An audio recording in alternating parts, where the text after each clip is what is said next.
Tonight on NAIT NewsWatch. We look at how the struggling economy is affecting apprenticeships at NAIT. Then you should be looking at trades because there's always going to be opportunities out there. Veterans use medical marijuana to cope with PTSD. Using the cannabis, guys become mindful. So now they're starting to go, they're sitting at home on their couch and they're going, why the hell am I worrying about this? And NAIT gets in the holiday spirit by giving back to the community. And as much as it is for giving back to the community, it's about experience. NewsWatch starts now. Good evening. With the government's new plan to lower carbon emissions and Alberta's economy slowing down, so is the demand for industry-related apprenticeships.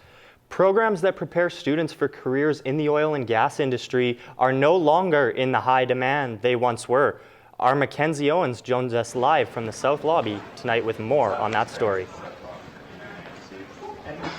That's right. There was once a time here when you would see lineups at the door to get an apprenticeship, but with the change in Alberta's economy, it's also bringing changes to NAIT's education.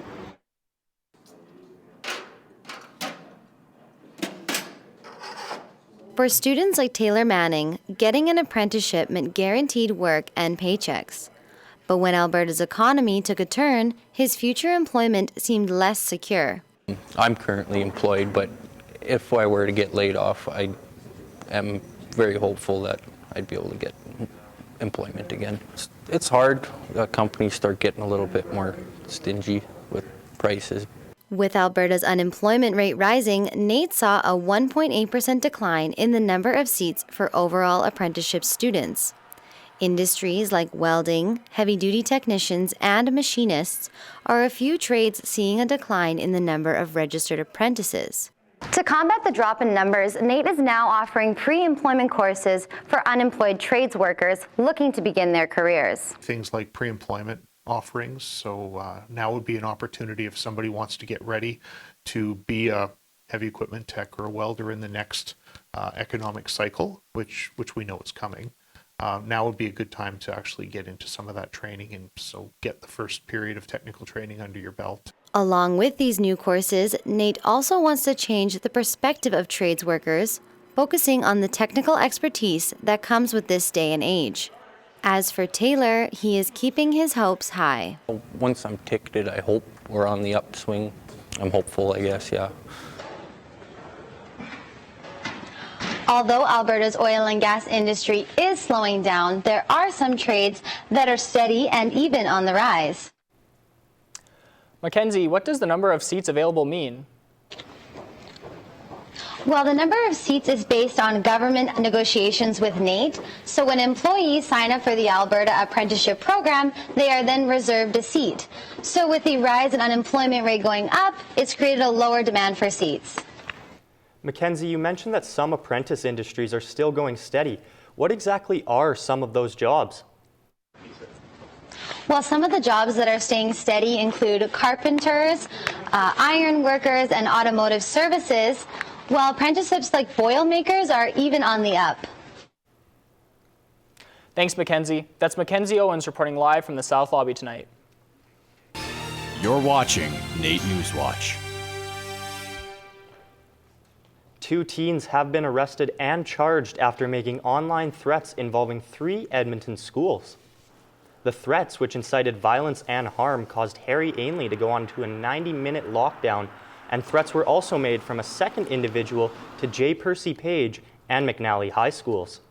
You know, the message is responsible online use, and then what you do when you receive those posts, how you react to it. Deleting it is the way to go, or reporting it is another option, not joining in or piling in these discussions.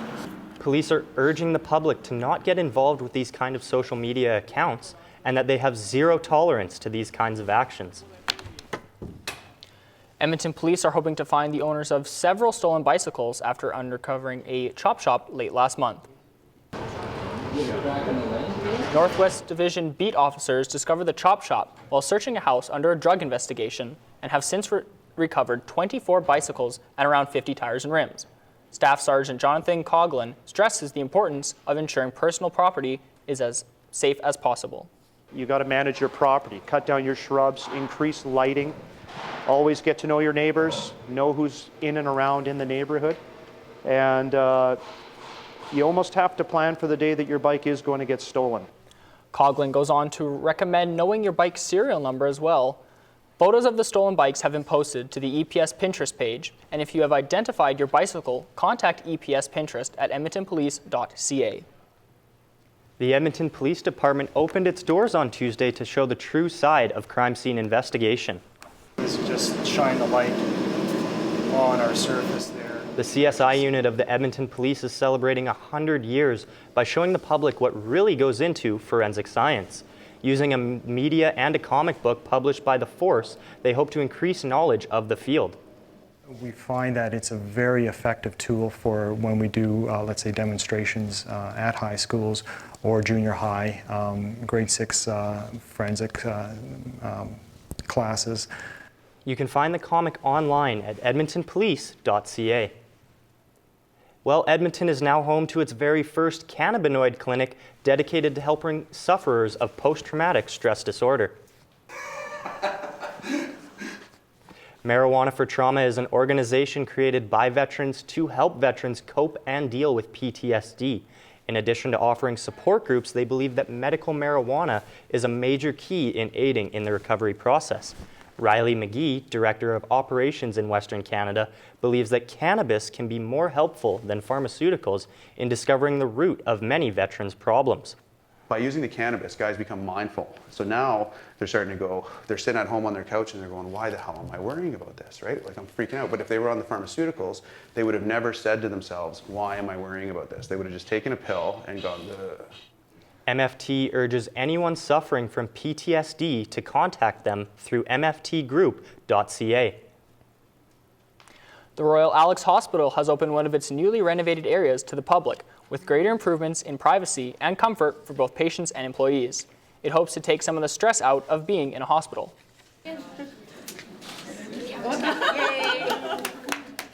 The Royal Alex Emergency is one of the busiest emergency rooms in Edmonton, typically seeing over 200 patients a day, and the Alberta government is confident that the renovations will help serve Edmontonians better. We've been hearing from staff, patients, and families from all across our province about the work that needs to happen in our healthcare facilities to keep providing quality care that we all rely on. Traditionally, you go to triage and they assess your medical needs, and then you'll be sent to a registration space where they make up your chart and ask you more additional questions. So this will help the patient now come to one place and only have to tell their story one time. The new layout also saw updates to Wi-Fi and phone charging stations and new areas for patients being transferred by EMS. Sports leaders from 71 different countries descended upon Edmonton this week to launch the first ever Commonwealth Sports Summit.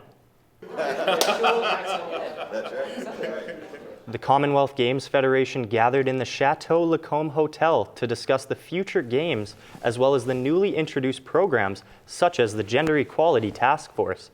Although all eyes were on Edmonton Local Organizing Committee Chairman Reg Milley, as the potential bid from Edmonton to host the 2026 Games is in the works.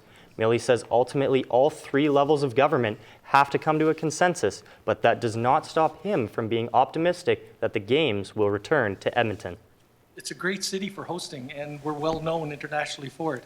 So, you know, am I optimistic about things that could happen at more sports events? Absolutely so. The next Commonwealth Games is scheduled to take place in Gold Coast, Australia.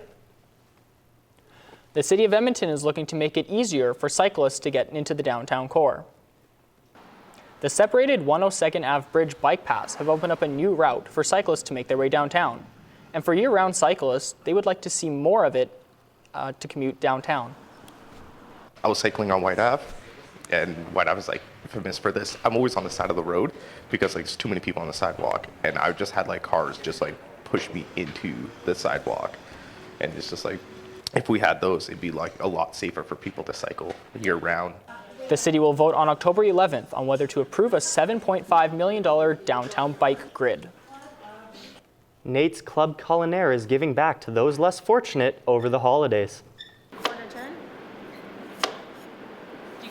NAIT and Boyle Street Community Services are teaming up to bring a warm Thanksgiving meal to the homeless community.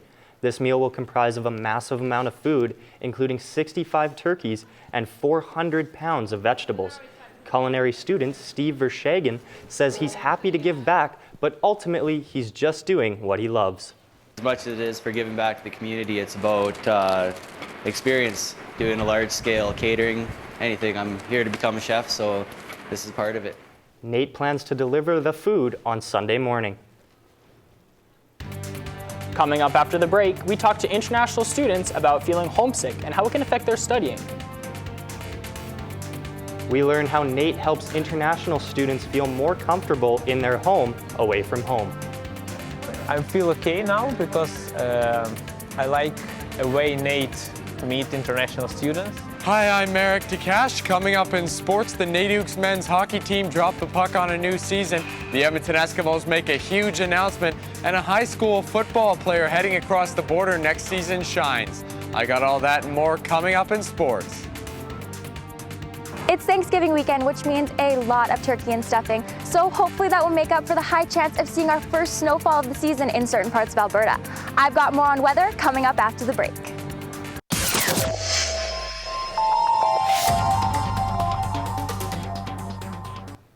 Roots for Trees and local Edmonton schools came together Thursday to complete the final tree planting event of the season. Infrastructure Minister Amarjeet Sohi was on hand to help with the Nature to 91st Street event, and organizers were happy to have students on hand to help make an impact. You, by doing this work, will be helping the nature, you'll be helping the environment, and you will have the pleasure of seeing those trees and shrubs that you will be planting to grow. Volunteers plant around 16,000 trees per year as part of the Roots for Trees program, which works to preserve and expand Edmonton's urban forests. Well, it's a good thing they were able to plant the trees before the cold weekend ahead of us. Yeah, you know, I was hoping to get out and go for a walk in the River Valley, but it might just be too cold this weekend. Our Haley Stelmack has more on weather. Well, guys, it's shaping up to be a cold one, and although many parts of southern Alberta have already seen their first snowfall, we are not falling far behind. In Calgary, expect a 30% chance of showers that may turn into flurries later on in the day, with a high of 5 and a low of -2. In Jasper, get ready to hit the slopes because we are looking at 10 to 20 centimeters of snow, with temperatures getting colder throughout the day. So starting the morning off with 0